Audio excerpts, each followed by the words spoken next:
Komið þið sæl aftur, hér að Rauðaborðinu í Radio Gaza. Ég heiti Marja Lilja og hér nýtekin við. Hjá mér eru góði gestir og við ætlum að fara yfir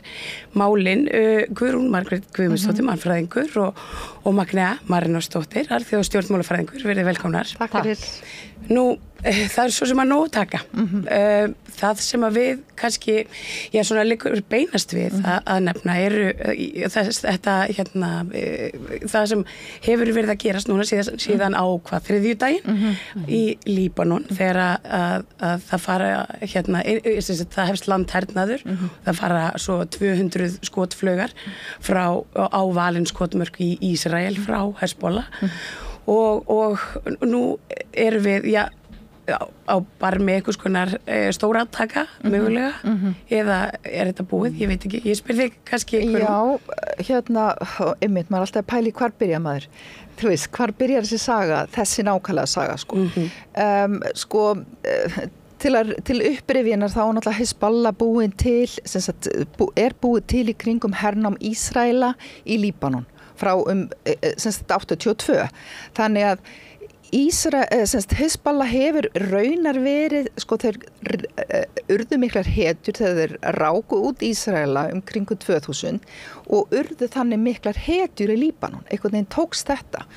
Svo einhvern veginn verður Hezbollah bara svona lögmætt eftir 92 þegar stríðið hættir og friðas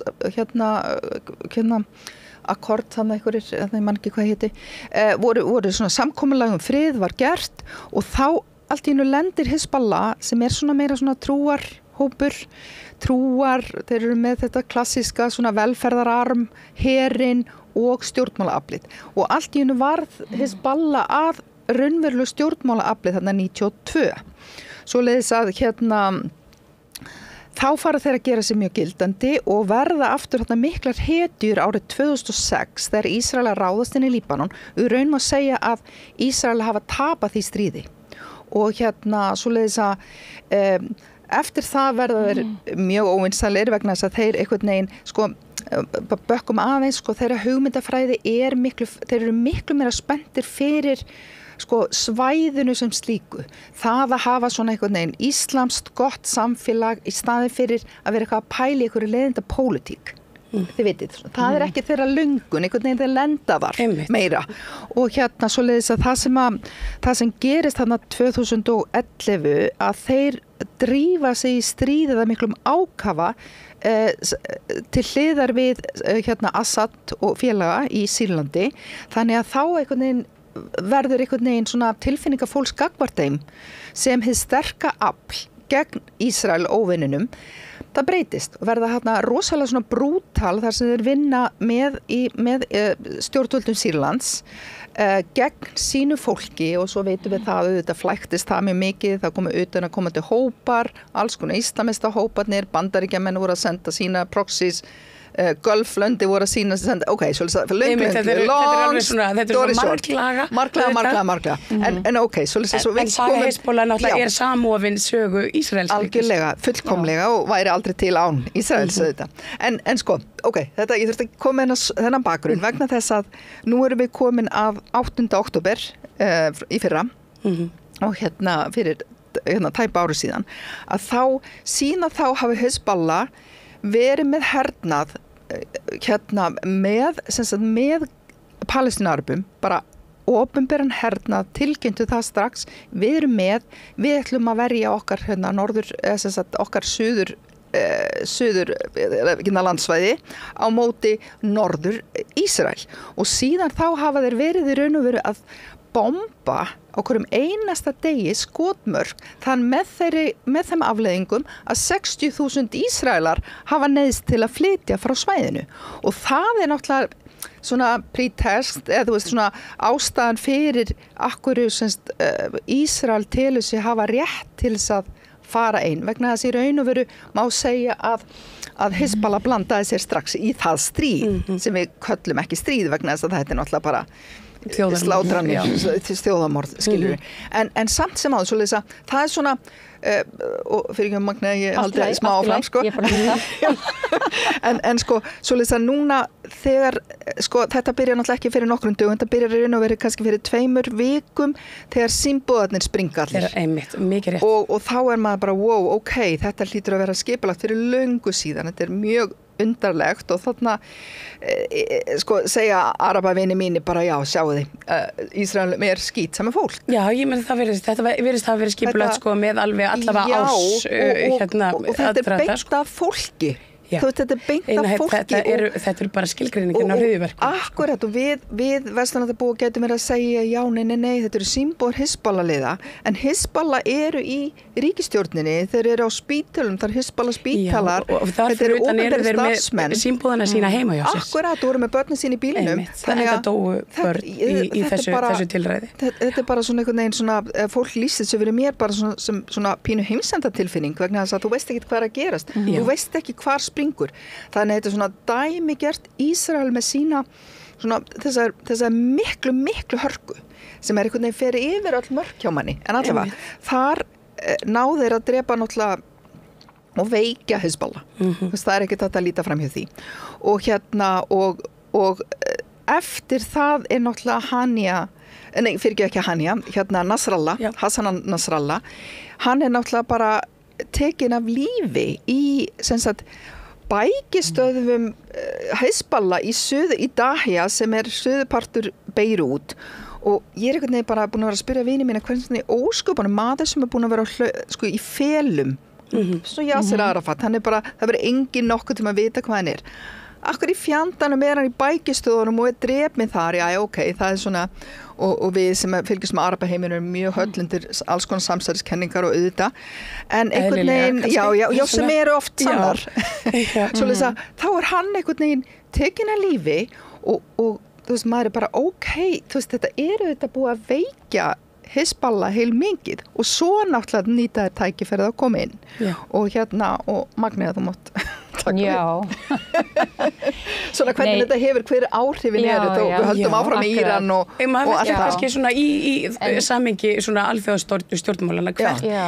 hver tilgangur Ísraela með þessum landhernaði akkurat núna? Já, nei, sko, ég náttúrulega í raun og veru að þá það náttúrulega ríki Ísrael sem hvað óútreiknanlegast finnst mér á þessu svæði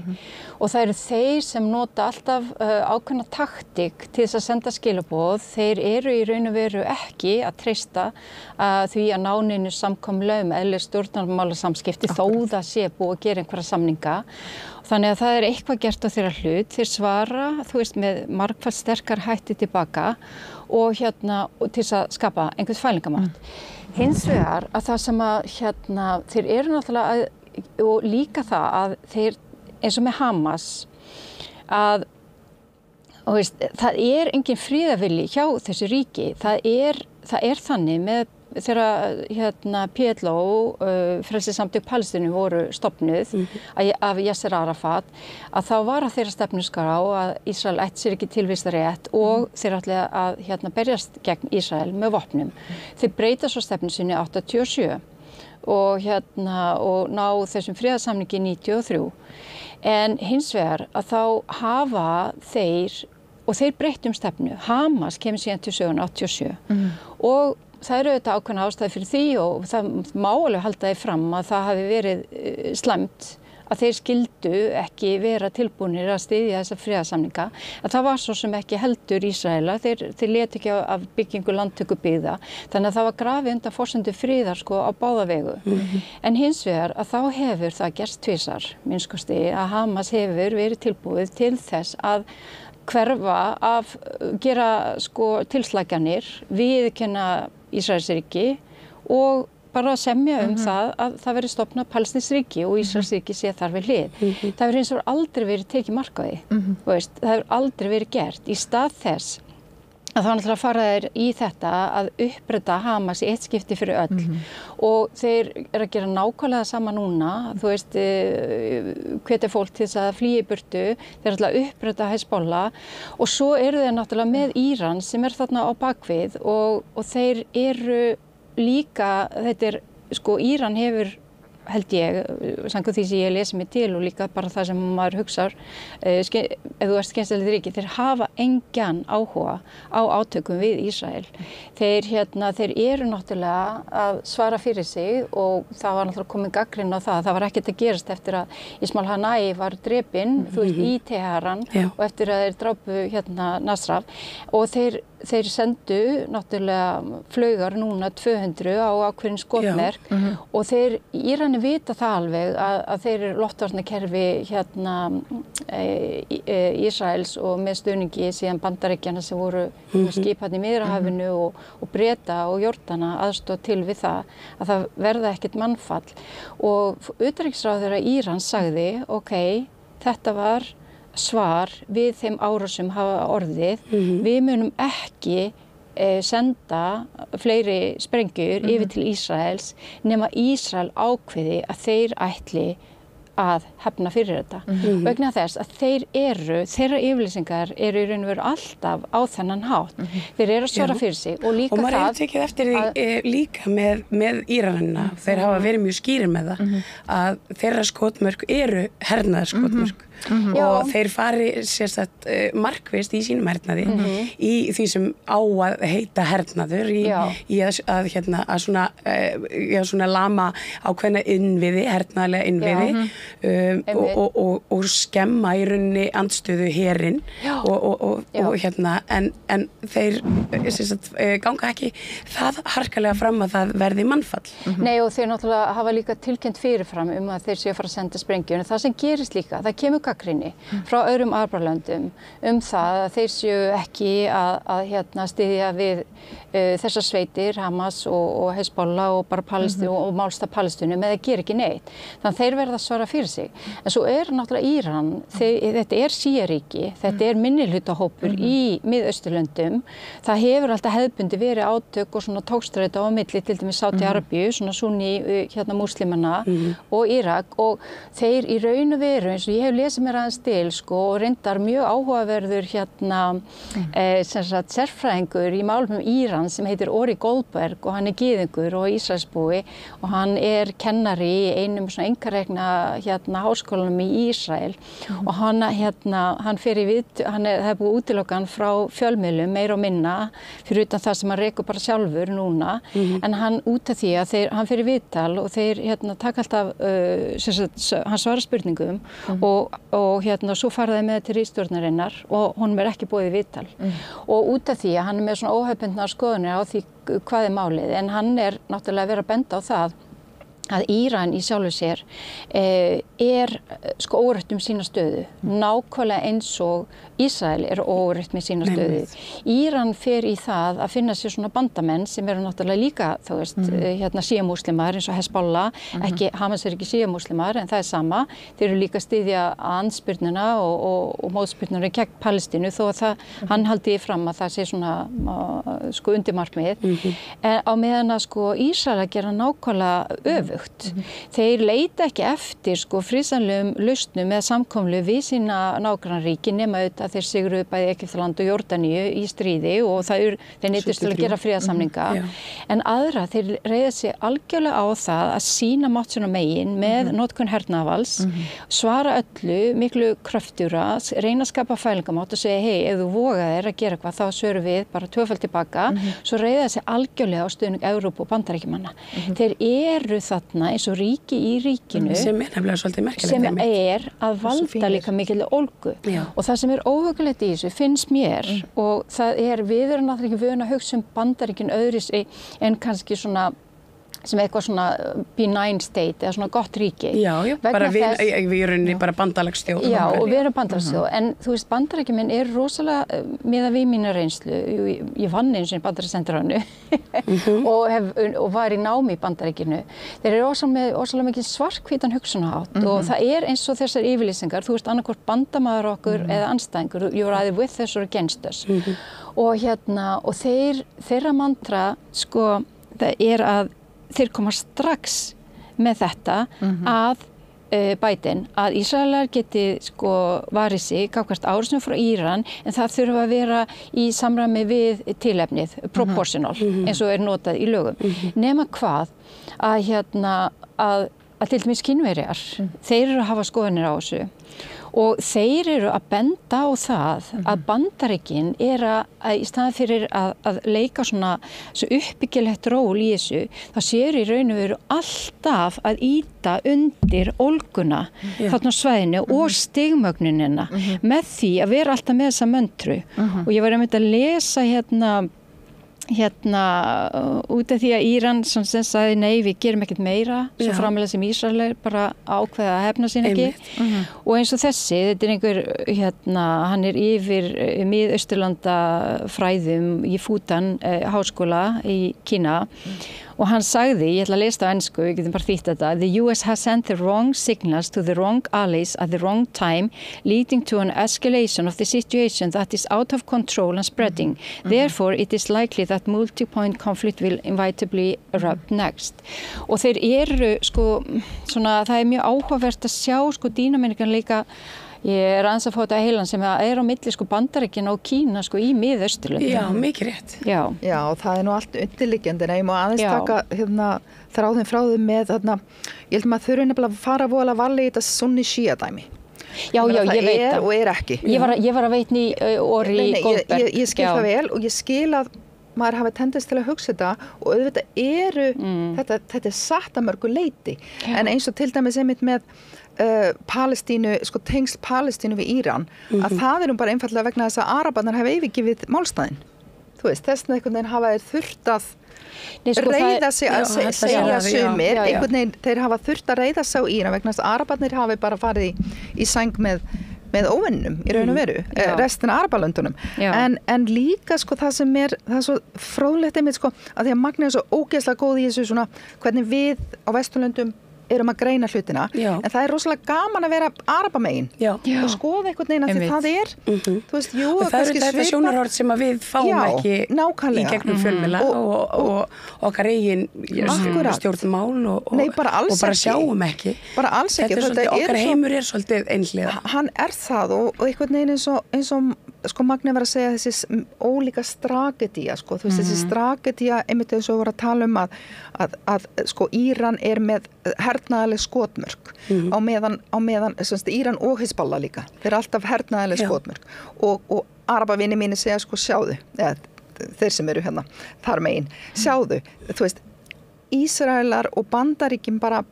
bomba og sprengja og halda einhvern veginn þeir geti útrýmt hugmyndum með því. Skilurðu, eins og þetta tala alltaf að vera við erum í stríði gegn Hamas ekki palestínsku þjóðinni, en samt einhvern veginn bara murkar úr fólki lífið. Þú veist, skilur, þetta meikar enga sens og maður segir auðvitað þetta palestínska þjóðin sem þú ert í og einhvern veginn, þú heyrir á RÚV og öllum svona, þú veist, sjónvarpsstöðum, það má aldrei segja neitt annað. Það er bara Ísrael og Hamas. Sama með Hizbollah. Samt eru þeir farin að sprengja langt út fyrir og líka einhvern veginn svona, þú ætlar að útrýma hópum sem eru með hugmyndafræði. Og hugmyndafræði sem sprettur út frá mikilli kúgun og þörf og raunveruleg þörf, svolítið að fólk hefur alveg hinum megin jafn mikið að pæla í þessum hlutum þar, nema bara það þetta er svo mikil rosalega alvöru mál og eins og þið sjáið ég gagnrýni líka arabaleiðtogana, skilur mjög mikið fyrir að vera ekki að styðja Palestínu, ég meina mjög mikið og fólk einhvern veginn að veikum mætti reyna að vera með andof en eins og maður átt að sjá í þessum löndum þegar þú býrð í einræðisríki, þú býrð í Sádi, þú býrð í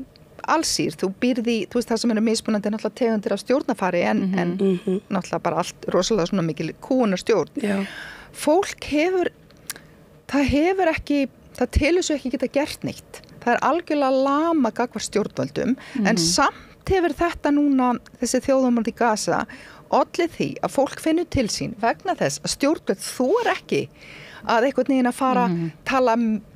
kannski enn frekar á þá leið að þeir styðji Ísrael og og Bandaríkin eins og voru byrjar að þora. Já. Svo þarna erum við með alls konar, þarna erum við komin með alls konar, sátarnir neita því að fara í þetta normalization deal, sem þetta haldi upp í þessum eðli samskipti, sem einhvern veginn Sameinuðu furstadæmin gerðu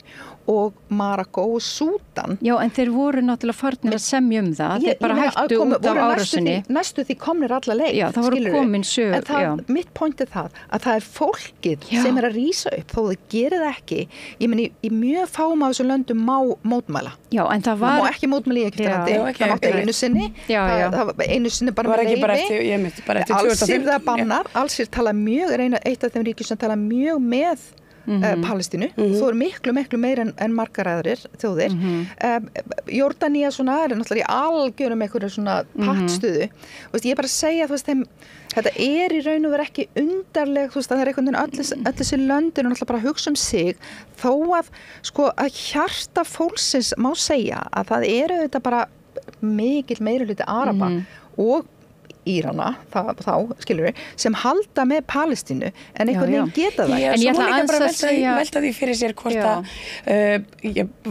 þessar þjóðir einfaldlega líti á sem svo að það sé á ábyrgð vestrænna ríkja að bregðast við ástandinu og laga það sem við fer, að því að þetta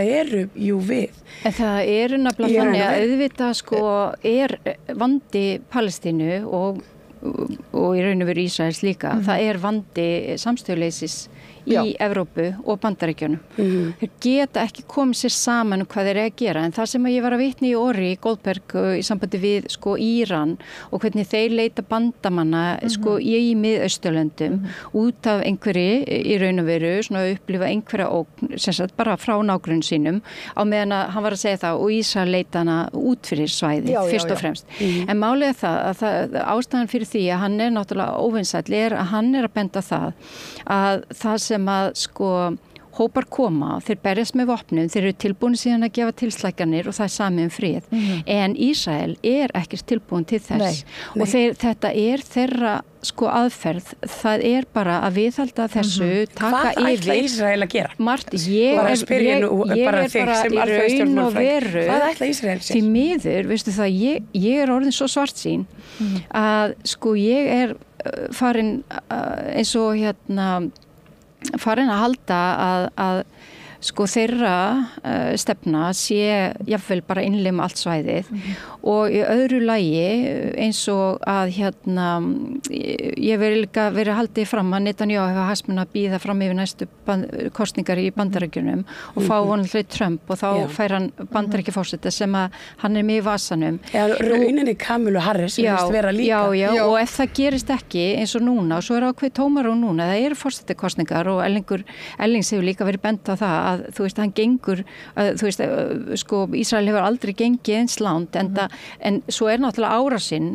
Hamas árásinn og það hafa aldrei verið svona stórkostlega árás á Ísrael eins og þessi árás Hamasliða. En það sama, þeir eru svona eins og notið þetta tómarum bara til að senda rosalega sterk skilaboð til Hamas. Þau skulu ekki reyna að berjast gegn okkur, við munum bara uppræta ykkur og þeir eru berjast gegn Hezbollah og senda sömu skilaboð og mér finnst þeir vera að reyna að senda þessi skilaboð og koma því til leiðar að lama þá algjörlega. Þannig að þeir missi stuðning, líka ekki bara stuðning eins og Írans hugsaðlega sem að fer þá að stafa aukin ógn af Ísrael og árásþaðan. Maður heyrir viðbrögðin frá Íran, þeir vil ekki fara þangað, heldur líka bara stuðning fólksins. Vegna þess að leið og það orðið svona mikið mannfall, það geta sprottið úr þeim röðum, einhverju hugmyndafræðilega innblásnir einstaklingar sem bara búa til nýtt Hamas eða nýtt Hezbollah eða eitthvað. En þeir eru að senda þessi skilaboð og ég held að þegar að kosningarna fara fram, þá munu þeir vera, sjá þeir fyrir sér og þeir komin með einhverja yfirborðsstöðu. Þeir eru búin svona lama Hamas, það hefur ekkert verið að gerast. Hamas hefur ekki verið árásið, þeir geta ekki lengur. Hezbollah og þá fara þeir, Bandaríkjaforseti, allir Bandaríkjaforsetar hafa viljað stuðla að friði í Miðausturlöndum. Þá eru þetta sett bara upp í hendurnar á nýjum Bandaríkjaforseta, núna tækifæri til friðar. Við erum bara, Hamas Hezbollah drepa alla og málið það að Trump, hans friði var þessi. að jaðarsetja Palestínudeiluna, gera samning við Arabíuríki, þá voru stofnaði mjög sterkir efnahagslegi hvatar, eins og fyrir Súdan, þau voru teknir að lista yfir ríki sem að veita hryðjuverka samtökum stuðning og þeir fengu aðstoð við að borga niður skuldir sínar hjá Alþjóðabankanum, Alþjóðagjaldeyrissjóðnum með eitthvað slíkt sko. Marokko fekk yfirráð yfir Vestur Sahara og sem hafa verið, það hefur verið sjálfstæðisbaráttu þar síðan 1956. Þeir keyptu sko stuðningin og þeir voru farnir að semja við Sádi-Araba, Biden hélt þeim samningum áfram og þannig ætlaði hann að stuðla frið, bara hreinlega með jaðarsetja Palestínum, flutti í Bandaríkjasendiráðið til Jerúsalem, þeir viðurkenndu yfirráð Ísraels á Gólanhæðunum og svo framvegis og ég held að sko núna það bara haldi áfram með þessari braut og margir, og þeir svartustu fólkið sem ég komið þangað, sko þeir sjá bara fyrir sér, þú veist það er oft búið að tala um, nei, 2 ríki, það gengur ekki, það verður 1 ríki, þar sem að fólk býr og það hefur jafn mikið réttindi, en núna önnur sín að þetta verði meir og minna 1 ríki, þar sé að Palestína verið innlimuð inn í Ísrael og svo verði bara svona einhver lítil sjálfstjórnarsvæði Palestínumanna svona, bara eins og kallast enclaves. Það er mjög áhugavert þú segir þetta verði 1 ríki og Palestína verði þar innlimuð sem svona aðildarþjóð en þá hvernig horfir þá við ykkur orð okkar eigin utan ríkisráðherra Þórdísar Kolbrúnar sem að núna bara helgina á þingi Sameinuðu þjóðanna talar ennþá 2 ríkja lausnina og hún virðist ekki vera í ég ætla bara að segja það nokkrum tengslum við það sem raunverulega gerast á svæðinu. En sko þetta svo merkilegt að mynda að fylgjast með þú veist, einhvern veginn svona okkur Vesturlandabúum hvernig við lítum á þetta sko, þetta svo maður einhvern veginn bara svona pínu stúm einhvern veginn þetta, sko við erum að horfa á þjóðarmorð við einhvern veginn höldum með sko Ísrael í þessum málum ef við höldum kannski ekki með þeim við byggjum þau vinsanlegast að gerast að vera aðeins sko bara aðeins að þyrma fleiri lífum en að þau hafi réttindi til að verja sig og hvað þýðir að verja sig það þýðir að verja land sem var gefið af fólki gefið þeim af fólki sem átti ekki landsvæðið og við sko sú gjörð bjó til það ástand sem að við erum að upplifa í dag og höfum verið að upplifa síðustu 80 árin ég meina í rauninni má maður segja gat þetta eitthvað tíma virkað? Gat virkað? Hvað það? Og þú veist, verja sig sem Ísrael rétt til að verja eða hefur Ísrael rétt til þess að verja einhverja últna imperialiska hugmyndafræði? Sko, en það þetta sem að ég held að sé svona, ég held að þetta sko tengsl Bandaríkjanna við Ísrael á einhverjum level sem maður alltaf einhvern veginn rosalega forvitur hvað í óskopunum, þetta ekki bara peningar, maður veit að það þarf meira. En málið að Chomsky útskýrði einhvern tímann að þetta þessi nýlendu ríki eins og þeir sem tóku yfir annað landsvæði og drápu innfædda. Bandaríkin, Ástralía, Kanada eru einna kappsömust að Ísrael haldi sér einhvern veginn, að þeir haldi þessari svona vestræna útnára og einhverjir segja sko að það sé svo mikið kappsmál, þetta mjög svona sálrænu forsendum vegna þess að annars var í nýlendu tíminn vondur. Einmitt. Annars gerða þau ekkert það er svolítið erfitt að líta í einn par. Og líta í speilin og þetta náttúrulega Ísrael, náttúrulega eins og Netanyahu alltaf að undirstrika að Ísrael sé eini raunveruleg bandamaður sko Bandaríkjanna, þú veist, á Mið-Austurlöndum og það sé bara og alltaf að í raun og veru og notar það rosalega mikið til þess að fá allan þennan óskilyrta stuðning til þess að halda áfram að verja sig. Tölum svona vestræn gildi. En svo ég vil aðeins bæta við að sko málið líka það að þú veist að þetta alltaf mála þessum litum líka að Ísrael sé í raun og veru fórnarlamb vondra nágranna og það þessi tilhneiging líka, eins og ég var að segja líka í samtíð Bandaríkinu og auðvitað bara líka dálítið á Vesturlöndum og hefur meðal annars komið fram í málflutningi í samtíð við Úkraínu og Rússland. Þetta sé barátta góðs og ills og það svona að þetta svo svartkvít, þetta Ísraelin hérna, þau eru endalaust undir að verja sig árásum vondra nágranna sem hafa enga góða ástæðu til þess að vera eitthvað að berjast gegn þeim og þeir gera auðvitað allt í sínu valdi til þess að verja sjálfan sig og það einhvern veginn ansi margt búið að réttlæta og málega þær árásir sem hafa verið gerðar eftir að náttúrulega Gaza fór undir herkví í 2007 það 2008 og 2009, það 2012, 2014 og núna 2023 það hefur orðið stigmögnun í því hvaða skopmörk Ísraelsher leyfir sér að skjóta og það var gerð rosalega góð analýsa á því af fjölmiðlum ísraelskum magasín 927 og einhver með öðru sem man ekki hvað heitir en þeir greindu alveg bara nákvæmlega eins og til dæmis núna í þessu stríði það hefur nægt að það búi einn Hamasliði í fjölbýlshúsi og þá öll fjölbýlshúsi orðið skopmark og það sprengt og ef að fólki hefur ekki náð að flýja þá deyja auðvitað allir eða drepast undir rústunum eða hvernig sem það og það hefur orðin algjör stigmögnun og það líka það sem að hefur auðvitað verið að ræða í sambandi við alþjóðlegi núna og þetta alþjóðakerfi sem við erum með vegna þess að það vita allir að ef þú kemst upp með eitthvað þá miklu leikur á því að þú haldið þig áfram eða gangir ennþá lengra og aðrir gangir lengra þá síðar og Ísraelsríki gengur alltaf lengra og lengra og lengra. En ég held að hafa verið í gær þá komu tölur tilkynning frá Oxfam í hjálparsamtökunum að aldrei síðustu 20 ár hafi fleiri konur og börn látist í átökum á jafn skömmum tíma. Og allir fjölmiðlamennirnir allir fjölmiðlamennirnir, allir hjálparstarfsmennirnir allir starfsfólk Sameinuðu þjóðanna og alþjóðapressunar og það og fjölmiðla eins og Al Jazeera náttúrulega eru reknir í burtu frá Gaza og Vesturbakkanum og svo líka það allt að gerast þarna í skugga Gaza á Vesturbakkanum hörmulegi hlutir fólk verður fyrir gegntalis og ábeldi það eru, þú veist, íbúar svona hátt í 20 þorpa sem hafa flúið með allt sitt hafitas undir árásum landtökufólks sem hlífir engum og mér fannst líka ef við tölum fjölmiðla ég var að horfa bara frekar nýlega á þó reyndar þátt BBC World sem að þeir voru búin að þetta var rannsókna blaðmennska þeir eru búin að raða saman myndbrotum bara sem að almenningu var að taka af ástandinu á Vesturbakkanum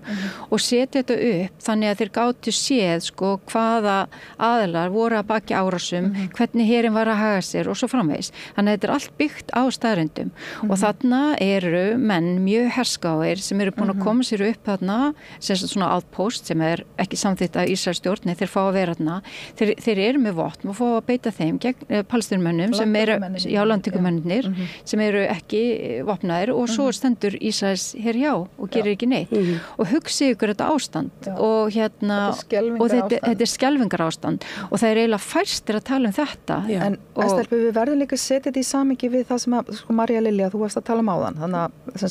ráðherrann okkar hjá UN hvernig hún talar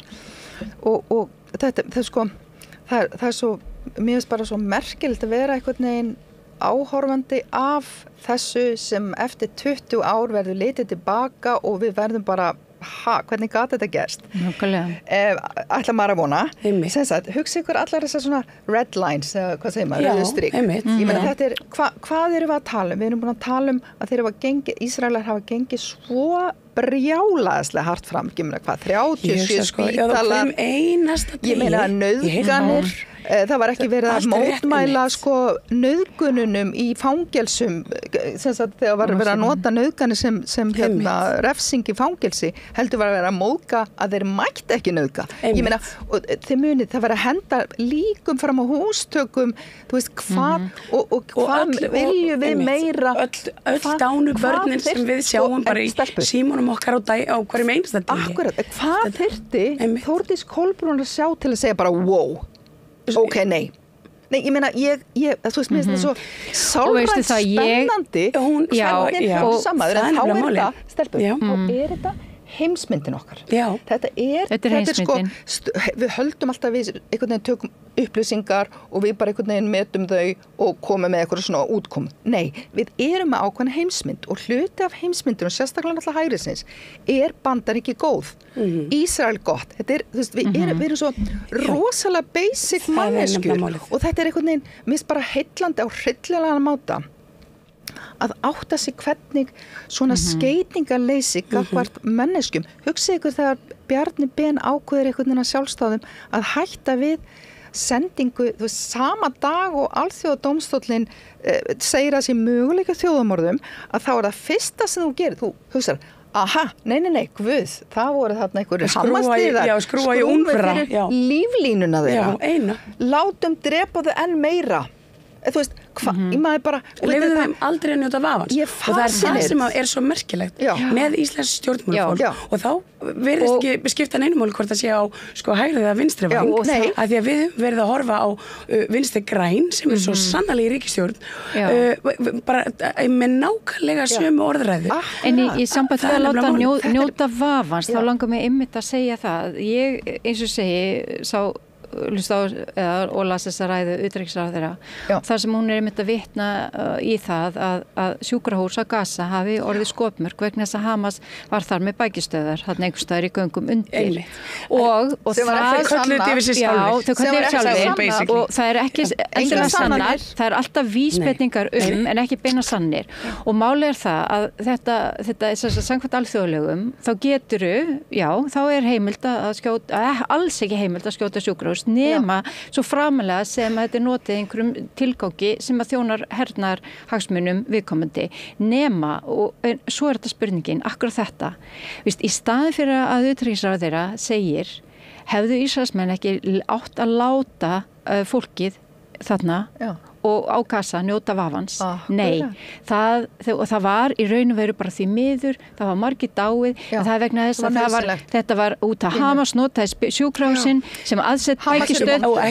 þess vegna er þetta Hamas að kenna. Svo er það líka aðferðafræðin sko á bakvið þetta, að því að ef maður rýnir aðeins í það, þá er þetta ekki bara ein eldflug sem kemur og sprengir eitt spítala. Heldur er þetta sko markvisst, það eru landgönguliðar sem fara inn gangana og þeir skjóta fólk og fólk sem hleypur út, það lendir í drónaskotarásum og svo er það skriðdrekarnir og síðan er það loftskeytin sko. Þannig að þetta er ekkert smáræði og það sem ég finnst mjög áhugavert við þetta með við það að þetta er eitt tæknivættasta herriki heimi og stunda svo kallar mannúðlegan hernað og þvílíkt en veistu það sem ég þeir eru með náttúrulega Mossad og þeir eru með leyniþjónustur og allt hvað eina sko það sem ég skil ekki er sko þeir fara þarna inn með landhernað þeir vita Hamasliðar eru þarna í undirgöngum síðan hvenær var ekki hægt að fæla fólk út úr undirgöngum og nota infra svona, þú veist, ég veit ekki hvernig þessu göngu eru en þú veist, það er að mæla hita á fólki undir yfirborði jarðar og svo frá þessum alls konar tækni með allar þessa tækni, akkurri þurftir að sprengja allar þessa sjúkrarlega gáttu ekki farið inn með bara landhernað og farið undir og náð í það gáttu ekki drepin alveg bara svona eins og leysi hann er drepin, það heitir bara precision þetta er svona precision weapons eða þú veist, mjög nákvæm vopn og máli er það að ég efast að það sé ekki sko möguleiki nema þá að bara Ísrael sé að forðast mannfall í ein röðum og þá ná þeir árangri hernaðalegu markmiðum með að skapa sem mest mannfall í röðum sem sagt Gazabúa og á ensku heitir þetta bara sko að þeirra óbreytti borgara falla og svona óvart í einhverjum hernaðalegum tilgangi þá er þetta bara collateral damage, bara því miður þið og veistu það, mér finnst óhugulegt einmitt þegar utanríkisráðherra okkar tekur undir það að þetta hafi því verið réttandalegt og því miður vegna þess að þetta voru notsinu bækistöðar Hamas og því miður dó fólk í staðin fyrir að leggja áherslu á það, já, þrátt fyrir það að þá er þetta hugsanlega ekki að fullu sannað, íbúarnir ætti að njóta vafans og það hlýtur að vera að Ísrael sem er tæknivæddasta hernaðaríki heimi og gat skotið Ismail Haniyeh á færi í Íran hafi ekki tök á því að uppræta Hamas bara í göngunum sjálfum. Svo líka bursi frá lögunum, sko, þá má líka vera gagnrýnin á það að það sé einhvern veginn í lagi að sprengja spítala ef að það eru hugsanlega mögulega. Veistu það uppalega, það sem við köllum mannúðleg, þau voru ekki uppalega gerð til þess að hugsa óbreytta borgara. Það voru allt bókanir seinna meir sem voru á 8. áratugnum. Þau voru hugsu fyrst og fremst til að vernda sko hermenn og koma á reglum í hernaði. En það var ekkit verið að hugsa óbreytta borgara. Það var fyrst og fremst að hugsa hermenn og hernaðleg skotmörk og þvílíkt. Það er ekki fyrir en sko 1973 sem kemur bókun við Genfarsáttmálana sem lítur að vernd óbreyttra borgara og svo önnur sem lítur auðvitað, þú veist, áður hafði við komið auðvitað eða þú ert hermaður og tekin í hald af óvinaliðinum og svo framvegis. En þannig að hugsunin hann á bakvið er hernaðleg. Hún er ekki, þó við köllum þetta mannúðleg, þá er þetta hernaðleg hugsun sem liggur á baki hvernig á að verja heraflanir. Það eru reglur. Það eru reglur, veist, já. Það er náttúrulega mál. Og akkur gengur þá svona langt? Akkur gengur lengra en þú raun og veru þarst? Þú veist, það er það sem að spyr sig. Það sem að, sko bottom line hérna, svo ég slettu nú enn meira. Þú veist, þurfum við í samfélagi og bara í alheimssamfélaginu nútímans á hernaði að halda og þú veist, ég held að grunnspurningin sé bara þessi, við stöndum á, sko, ef við ímyndum okkur að hér stöndum við frammi fyrir 3. heimsstyrjöld, þá er hún sannarlega hafin á Vesturlöndum hugmyndafræðilega og við þurfum að fara að spyrja okkur að því hvað er það og í hvaða heimi viljum við búa og hvað er það sem að við viljum í framtíðinni og viljum við halda í einhver gömul gildi, imperialisma, blóðbaðs og þessari hugsunar eitthvað aðra fólk og aðri kynstofna eða ætlum við kannski að byrja upp á nýtt og breyta öðruvísi. Nákvæmlega og ég eins og Guðrún Margrét var að segja, af hverju gengur svona langt? Nú, þú gengur svona langt út af því að leið það er rosa mikið mannfall á meðal óbreyttra borgara, þá eru þeir að reikna með því að stuðningurinn við samtökin eins og Hezbollah og Hamas, hann minki. En það er akkurat eins og Guðrún Margrét var líka að koma inn á, það gerist oft í öfuga. Og í sambandi við það sem þú ert að segja, sko, þetta er, og við vorum að tala um heimsmyndina, mér finnst það mjög óhugnalegt í raun og veru þessi normalisering á hernaðarhyggjunni og að hún sé, veistu það, að það sé eins og segi og það er kannski, ég meina það er fullt sem er hægt að gagnrýna við ríki eins og Íran og Kína og auðvitað Bandaríkin líka, en ég meina eins og Kína, og er auðvitað, þú veist, það er Hong Kong og Tævan og fleira, en þeir hafa þó gengið fram, sem sagt, sko, og notað í raun og veru bara peningamagni til þess að ná sambandi við fólk og byggja upp viðskiptahagsmuni og ná í hráefni og allt þetta, allt belt og braut, það eru 155 lönd sem er í belt og braut, það er ekki smáræði, en þeir eru samt alþjóðavengjandi mjög mikið að ekki bara að halda því fram að Ísrael hafi óskilistan rétt til að verja sig, heldur að það verði að koma í veg fyrir frekari stiðmögnun og engi verið að stíga skrefi tilbaka og á hverju er aldrei eins og til að mynda þegar að Hamas árásin var gerð 7. október og sem er hörmuleg, ég meina á hverju er ekki sagt, já, nú er komið nóg, Bandaríkin segja við Ísrael, nú er komið nóg, nú skulu þið vera svona the benign eða góða ríkið sem hugsar, þetta gengur ekki lengur, nú skulu við sem í frið, nei, það er farið fram með hernaði og það skal sko vera helst þannig hernaður að því að dettur þetta aldrei í hug aftur og en þú leysir ekkert með þessu og þú skapar bara framtíða kynslóð fjölda Hamasliða, Hezbollah og svo framvegis og þetta eins og John Galtung sem svona höfundi friðarrannsókna hann talar neikvæðan og jákvæðan frið og neikvæði friðurinn bara að það ekki hernaður í gangi, það absence of armed conflict það þýðir það ekki að sé alls konar ekki óréttlætt í gangi eins og þú veist það aðskilnaðarstefna þú veist í Palestínu og ég meina þú sé ekki alltaf endalaust einhverju vopni átök að þá er þetta neikvæði friður og jákvæði friður tengist félagslegu réttlæti þar sem fólk nýtur virðinga og nýtur mannréttinda og hefur jafna stöðu en þetta er kannski helst svolítið í hendur að þú þurfir fyrst að ná fram einhvers konar friði saman hvort að hann sé þá neikvæður eða að einhverju leyti jákvæður en að til þess að búa til hinn fullkomna jákvæða frið það þarf fólk að geta lifað en það líka í sambandi við heimsmyndina ég meina eins og segi þú veist þessar hörmungar sem gengur í gegnum og hverju voru ábyrgi fyrir því í Evrópu og það leyst og verður nokkuð svona syndaflaust að fá ríki, þetta voru gyðingar líka í Miðausturlöndum en þeir fá þarna ríki og óréttlæti gagnvart þeim svona leysmið að skapa óréttlæti fyrir alla og einmitt mjög mikið í anda þessar hugmynda að þú veist að skiptingu máli hvað þessi Palestínuarbar hvað þeim finnst. Þetta var líka hvít yfir hvað heiti það yfirráðahyggja og ég menna og það rosa mikið þannig í Ísrael að gyðingarnir sem koma frá Evrópu þeir eru hvítir, ég menna Netanyahu og allir eru hvítir og það eru líka gyðingar frá Íran og öðrum löndum og þeir eru lítar og þeir njóta ekki eins mikillar stöð þegar elitan í Ísrael hvít og það þannig mjög alltaf það alltaf rosa mikið kynþáttahyggja sem að líka tengist öllu þessu ástandi en má ég aðeins minn ykkur stelpur á að sem stríði gegn hryðjuverkum. Ég held að það hafi það gæti hafa verið svona byrjun endans, beginning of the end fyrir vestrana hegemóníu. Þetta yfirráðast hugmynd Vesturlanda, þú veist þarna einhvern veginn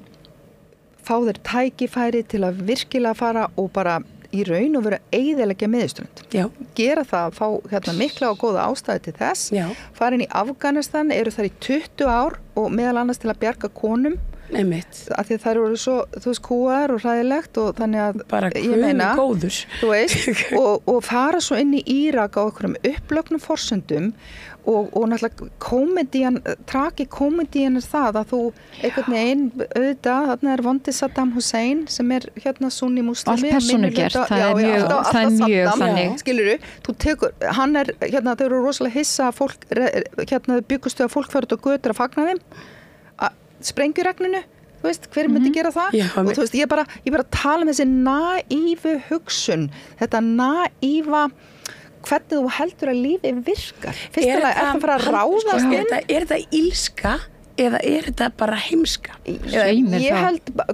hvoru tveggja verður að vera en ég held að punkturinn hljóta að vera sá ég æðri en þú ég held að það hljóti alltaf að vera og það það sem einhvern veginn rekur þessu öllum, þú veist, Magna er búin að lýsa þessu svo vel þessum hugmyndum hvernig við höldum að hinir, eða þú veist, ekki Vesturlandabúar hugsi ég meina hvernig þú heldur að þú ætli bara útrýma Hamas og útrýma Hezbollah og þá bara allt hangi-dóri en leiði með stelpur aðeins að halda áfram með, ef ég má með þessa stríði gegn hryðjuverkum ég meina þessi hryllilega hringaveitlisa sem þetta varð svo að lokum og hverju ræðist inn í Írak Saddam Hussein náttúrulega stolt myrtur náttúrulega bara ekki lífið þarna og það náttúrulega búið til kosninga því að lýðræði gott eins og við munum þú veist, það verið að boða þeim lýðræði svoleiðis að þá náttúrulega kjósa allir kúðu síatmúslimanir með síatmúslima og baðhestanir fara einhvern veginn og eru settar í fangelsi og radikaliserast hryllilega, þið vitið og Íran bara og sátarbrjálaðir af því allt í einu einhvern veginn ég veit ekki, föttuðu ekkert hvað myndi gerast? Þannig Shia Sunni dýnamikinn þetta verður hún að raunverulegu vegna þess að þetta það bara frábært besta sem gæti komið fyrir Írak og Saddam Hussein var náttúrulega Sunni og hann var rosalega og ekki gleyma Gölflöndistelpur það hluti minni hluta hópar síatmuslima sem eru kúaðir Já. Og þá fyrir þetta að skipta máli Ég veit það gerir það. beinlínis heldur Nei, út af þessu. En höldum aðeins áfram, þetta er löngsaga. Ok, svolítið að það er Írak og svo einhvern veginn komar arabíska vorið, þetta er 2011 og þá byrjaði það náttúrulega þessi hryllingsstríð og Bandaríkin einhvern veginn ákveða nei, við erum ekki að fara inn í þessi stríð, en hvað gerist? Og ég var einmitt ekki, ég var svo lengi að fatta einhvern veginn hvernig stríðið í Sýrlandi sprakk út eins og kjarnorkusprengja á einhverju nokkru mánuðum og þá áttaði maður sig auðvitað á geopólitíkin í öllu saman. Það er einhvern veginn réðu. Það fóru Hizballah og unnu með Ansbyrnunni? Nei, Hizballah náttúrulega með stjórnvöldu, með Assad og og Gulfríkin sem voru skítrætt við Íran fara að senda sína proxy, sem sagt, svona trúarhópana, þið vitið, og einhvern veginn allt í hennu springur, allt í lofti, svo allt í hennu komin ISIS, þannig að ISIS er einmitt brjálaðir sárir stjórnmálamenn og stuðningar Baath-flokksins sem að samina stríðinu í Sýrlandi. Þarna verður einhver kalafeit rugl og allt í hennu fara Al-Qaida sem voru gamlega óvinnurinn muniði að vinna með Bandaríkjamönnum og einhvern veginn rugglið og þvælingunni þarna og pluss það að hann 2009, verða ekki 2015 þegar Rússar blanda sér í stríðið í Sýrlandi þá einhvern veginn breytist þetta algjörlega og þá fara Sátar og Emiratis út af kjarnorku samningunum Obama við Írani að þá fá Katarar Emiratis frá Sameinuðu furstadæmunum og Sátar leyfi til að höfna sín þarna á šíat-muslima hópunum í Sýrlandi. Svoleiðis einhvern veginn einhvern veginn dýnameikin verður svo kólruglu á þessum tímabili. Algjörlega. Trump tekur við, Trump fer til Sádi-Arabíu, fyrsta opinbera heimsókn og segir og ég veit ekki hvort þið minna eftir þessu, það var eitthvað svona nöttur, þú voru að opna eitthvað friðarsetur, Trump, rosa góðu vinur Mohammed bin Salman og Sisi var þarna og þeir héldu yfir á svona netti að því að það voru að opna eitthvað friðarsetur og fyrir framan 50 múslimaleiðtoga segir Trump, heyrðu, ok, nú ætlum við bara að setja línu í sandinn, vondu eru šía, góðu múslimanir eru sunni, þó að það séu Wahhabi, þó að það séu Al-Qaida og ISIS, skilur? Og talbanar. Já, og talbanar, skilur? Allt í hennu bara einhvern veginn, og maður sá svona svipin á leiðtogunum bara, ok, og Sátar áttu að verða leiðtogar Arabaheimsins og áttu að taka til í sínu málum og það sem hefur gerst náttúrulega í Sáti undanfarin ár er það að konum með að keyra, það er alls konar tónleikar og gaman og frjálst en alltaf svona kapitalísku forsendum og núna erum við á þeim stað að einhvern veginn Sátarnir eftir að Trump fór og Biden er einhvern veginn búin að vera eitthvað pöngast þeim að þá eru þeir einhvern veginn ekki nógu miklu stuðningsmenn við Ísrael lengur. Þið vitið, svo leiðis að það einhvern veginn og svo eru Sátar og Íranir farnir að tala saman. Já, nei, Sátar og Íranar fóru náttúrulega að tala saman vegna þess að þeir slítu stjórnmálasambandi í 7 ár. Þegar Biden tók við. Nei, það var en þeir slítu stjórnmálasambandi þegar að það var Shia-klerkur sem var drepinn í Sádi-Arabíu sem einn af einhverjum myndum hryðjuverkamönnum sem voru að vinna gegn ríkinu í Sádi-Arabíu, þá slítu þeir stjórnmálasambandi og svo var auðvitað búið að reyna svona tilraunir að gera það og það var svo Kína svona opinberlega sem kom á aftur stjórnmálasambandi og þetta lítur svona dálítið að hlutverki líka Kína í þessum heimsluta. En talandum þegar Trump fór í fyrstu heimsóknin til Sádi-Arabíu, þá gerði það líka eitt. Þá hafði Ismail Haniyeh komið á CNN og þær voru búin að vinna að með stuðningi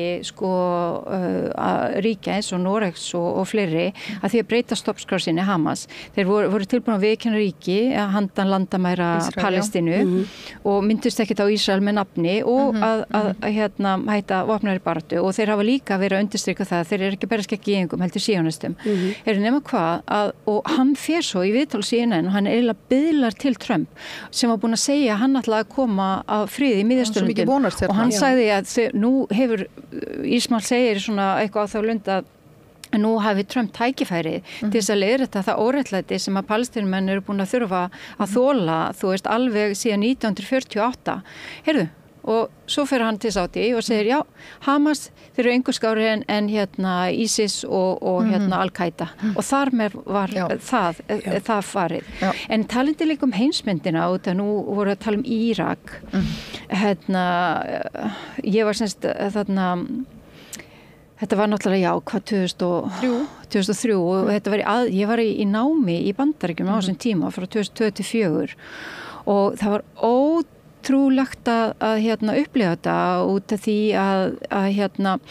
það kom mér svo óvart, bandarískir stúdendar eða nemendur, þeir eru að halda kannski fyrirlestur og þeir segja bara we think and we the Americans and we in the US, þeir eru alltaf að samsama sig því að vera bandaríkjumenn. Ég fór ekki að segja við á Íslandi, ég sagði bara, þú veist, ég tala ekki svona eitthvað, en alltaf þessi samsömun. Heyrðu, svo svona bara innrás sem gerði þarna í mars og nokkrum mánum á undan þá var þetta bara 75% stuðningur við innrás út af því að ógnin væri svo mikil og þetta var náttúrulega svona preemptive attack eða svona fyrirframvörn eins og er kallað og það var svona tabu að tala um þetta. Það var ekki hægt að tala um þetta og ef þú reyndir að tala um þetta þá var bara, sko, fólk fór bara undan í flæmingi eða bara, heldur þú með Írak? Þú veist, alveg svona, þú varst eitthvað að setja spurningamerki við þetta og svo kemur þetta í ljós að þetta ég man alltaf eftir þegar Colin Powell fer svo öryggisráðið og kemur með sannanirnar sem var meira og minna allt falsað og allir vissu þetta og aldrei hafa þeir verið látnir taka Bandaríkjamenn ábyrgð á þessu og Ísland var hérna í þessu samfloti með ríkjum hinna viljugu og hugsaðu ykkur, þú veist, Írak sem var sko vel stætt ríki, þú veist, með gott menntakerfi og heilbrigðiskerfi, auðvitað vondan leiðtoga en það ég meina það réttlæti þetta ekki eins manns leiðtogi annars kannski svona kóri þeir voru sprengtir aftur til miðalda þú veist, ISIS náði fótfestur yfir svona þriðjungja landsvæðinu það er allt í rúst og það þeir eyðilögu landið og það tekur sko áratugi, þú veist, að byggja eitthvað upp þarna aftur og líka eiga við og svo kannski bara svona rétt áður en við lokum þessu þá kannski förum við hinga heim og að því að þú minnist á flóttafólkið og við erum að tala um hugmyndafræðina sko, og nú notar hægrið þessa hugmyndafræði sem svolítið svona einhverja réttlætingu á því að það hleypa hér ekki að fólki að því að það er svo ofboðslega erfitt að blanda hérna saman hugmyndafræðin okkar er svo ólík menningar heimarnir þeir rekast á hvað og við höfum tekið eftir því að það er meira það er svona rasismi er meira ábyrrandi heldur en nokkuð tíma áður normaliserar og hann normaliserar af sko forsætisráðherra og öðrum ráðherrum og þingmönnum og fjölmiðlafólki og fjölmiðlum jafnvel hvað sjáu þið fyrir ykkur hvernig snúum við þessari þróun? Ég menn, hvað getum við gert hérna í bara svona sko, við þurfum að fatta fyrsta lagi að við tókum þátt í því að skapa þetta flóttamann ástand og þú veist, það er bara aldrei talað um það skilur við, svo það náttúrulega sko, það sem þarf sko, svona praktísku lausnir eru bara það að fólk komist út á vinnumarkaði, fá aðstoð til þess, sé ekki svindla á því þar, það geti einhvern veginn að börnin komast í skóla og þar geti börn lært íslensku, mennta sig. En þá komum við aftur að innviðunum, sko, sem eru brostnir og það eru önnur rökin sem að notuð eru gegn fjölmenningarsamfélagi í rauninni hérna á Íslandi, það er að innviðunur okkar bjóði ekki upp á það. Það þarf auðvitað að fjárfesta bara í þeim og gera ráðstafanir og þessi vandi, ef það er hægt að tala um þetta sem einhvern vandi, það er náttúrulega þegar að stjórnvöld gera ekkert til að gera ráðstafanir. Þú veist, ég er stundum bara til þess að einfalda máli að segja, þú veist, hvernig ætlar að koma með skemmtifaraskip ef þú ert ekki með viðeigandi sko búnað við höfnina og þýli, þá getur ekki lagt stóru skemmtifaraskipi og þú veist, og þú þarft auðvitað að byggja upp innviði og taka á þessum málum, en þetta hefur, ég meina það er fyrst núna verið að gefa út langtíma stefnu um mál með innflytjenda og flóttafólks á Íslandi sem er búið að leggja fram, er verið að fara að leggja fram á Alþingi og það er ekki hægt að kenna fólkinu sem kemur hérna til landsins, nota bene, allt út á rétt að því, þú veist, það er enginn hérna á landinu sem hefur ekki rétt til að vera hérna og kenna þeim hvernig ástandið á innviðunum er, það er auðvitað ábyrgð stjórnmálmanna og það svona vera gaslýsa fólk og kasta ríki augu þess og koma ábyrðina á ástandinu yfir á þá sem að hafa ekkert með það að gera og færa ábyrðina, þetta er bara eins og einhverju kynferðisofbeldismáli þar sem að sko, þú veist að það er þolendarskömm en ekki hérna gerendunir sem bera ábyrð og veist, þetta er svona svipa og þetta er bara ekkit rétt að stilla þessu svona upp. Nei, og ég kannski, við látum þetta vera lokaorð, en það voru þið nokkuð góð. Ég þakka ykkur kærlega fyrir komuna, ég gæti að setja bara langt fram og nótt og spjalla við ykkur, ég meina hver veit að við gerum það bara kannski hér og bak við tjöldin, en við þurfum að hleypa öðrum að. Við þökkum fyrir okkur hér í Radio Gaza og við sjáumst bara, mér langar að nota tækifærið reyndar og minna á að það eru samstöðu mótmæli, hérna á laugardaginn 5. október en 7. október þá er komið ár síðan að innrásin og ofbeldið á Gaza í núverandi mynd hófst og vil ég hvetja fólk til þess að fjölmenna á, ég held að sé á Skólavörðuholti klukkan 2 en ég skal setja það inn á síðuna svo það sé allt á hreinu. Og við þakkum þeim Guðrúnu og Magnu fyrir staldrið við. Hér kemur Gunnar Smári og eftir með Arnari Þór. Með því að ganga í leigjendasamtökin styður þú baráttu leigjenda. Leigjendasamtökin eru fyrir öll þau sem vilja vinna að réttlæti og öryggi á húsnæðismarkaði. Leigjendasamtökin.is